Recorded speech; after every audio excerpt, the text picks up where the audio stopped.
Each chapter is basically a lesson. So what I would do is on every Sunday I would teach the lesson to the kids, my kids, right? I would teach the lesson to my class, and then every Monday, because I'm not Sunday dad, I make that very clear at the beginning of every school year. I'm not Sunday dad. I'm not here to replace the parents. I'm here to augment what you're doing already at home. And so what I would do every Monday is I would sit down and I would type up the sermon to them. And I said, here's exactly what I taught your kids. Here's some additional materials. Here's some websites you can go look at. Here's some questions you can ask them. And here's the homework assignment for next week. And by the way, if they bring it back and it's not signed by mom and dad, it doesn't count. You're going to flunk Sunday school. How embarrassing would that be, right?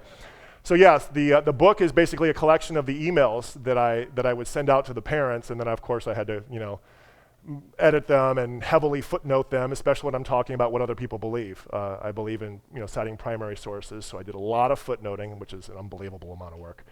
So that's where the books came from. The first book is called Foundations. It talks about why we should believe the Bible. That's the stuff that we covered here this morning.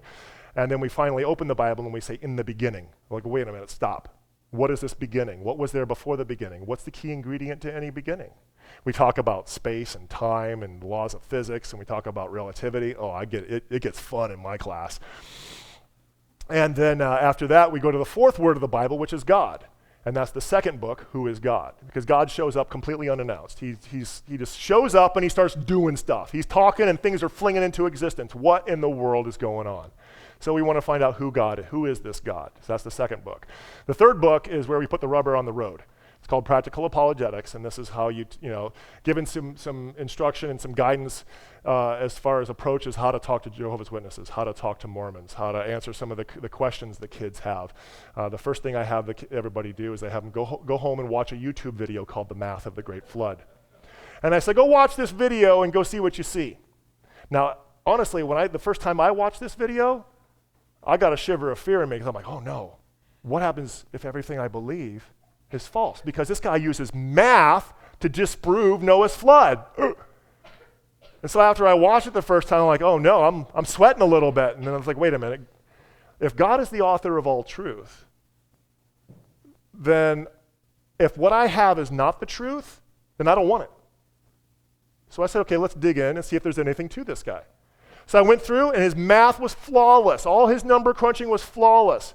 But the problem was his starting assumptions and the way he handled the text. And I use this as a way to teach the kids, like, look, science is great, math is great, but there are always fundamental assumptions that are behind what's going on here that you need to be aware of. You need to spot those hidden assumptions, find the logical flaws, find the fallacies, and be willing and able to expose those. And then once you do that, you kind of see that his whole argument falls apart, and it's like, that's much ado about nothing. So that's what I love to do. I love to teach the kids and I invite kids in. My kids now are basically from 6th grade to their 6th decade of life. At any given Sunday, sometimes I'll have more adults than I will students in my class.